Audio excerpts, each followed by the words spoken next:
Take a break from your busy schedule and join Harold Sala for Guidelines, a 5-minute commentary on living. There is a difference between expressing thanks for something and being genuinely grateful for it. For example, let's suppose that you're a craftsman and you agree to do a certain amount of work for so much money. You fulfill your obligation. The work is done within the prescribed period of time and you do it well. When you fulfill your contract or obligation, you're paid. Common courtesy demands that you respond saying, "Thank you," as you pick up the check in the brown manila envelope and take your tools home. Suppose, however, that you open the envelope, and to your great surprise, you discover that there is more than twice what you expected in the envelope. Now, being an honest person, you go back and say, "I think a mistake was made. There's twice as much here as you owe me."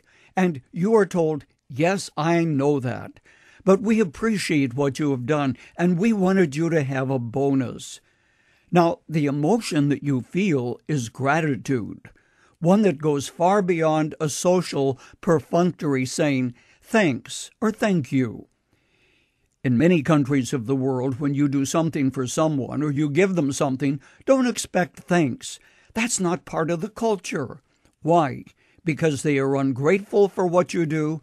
No, because they feel that saying thank you is too easy, merely words.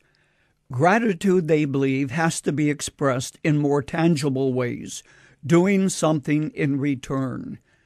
But what if someone did something for you so great you could never repay the individual? How would you respond?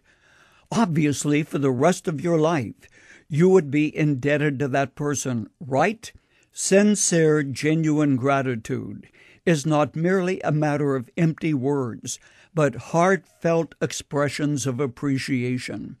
Gratitude is never an undefined good feeling about something or someone. It reflects a specific deed or action of another, and a person to whom you owe something, whether or not you can ever repay that gift. In a very real sense, that's what God's grace is about.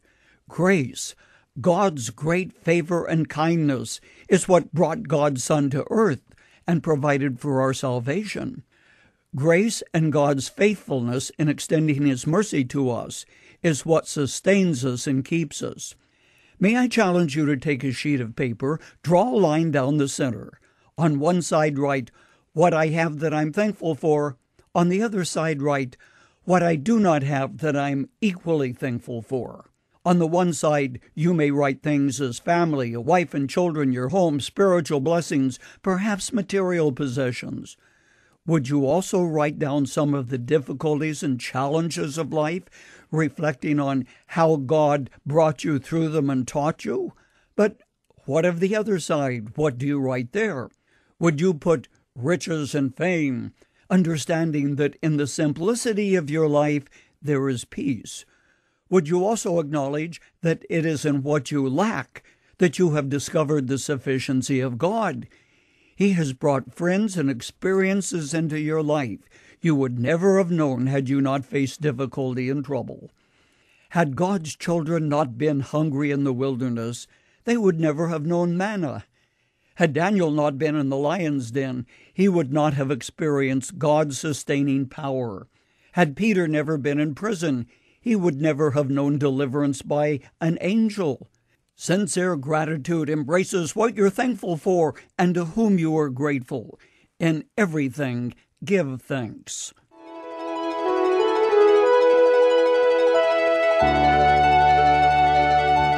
You've just heard Dr. Harold Sala with Guidelines, a 5-minute commentary on living.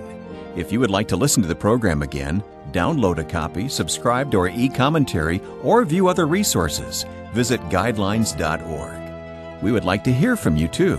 You can email us at info@guidelines.org. That's info@guidelines.org. Thanks for listening, and we invite you to join us again for the next edition of Guidelines.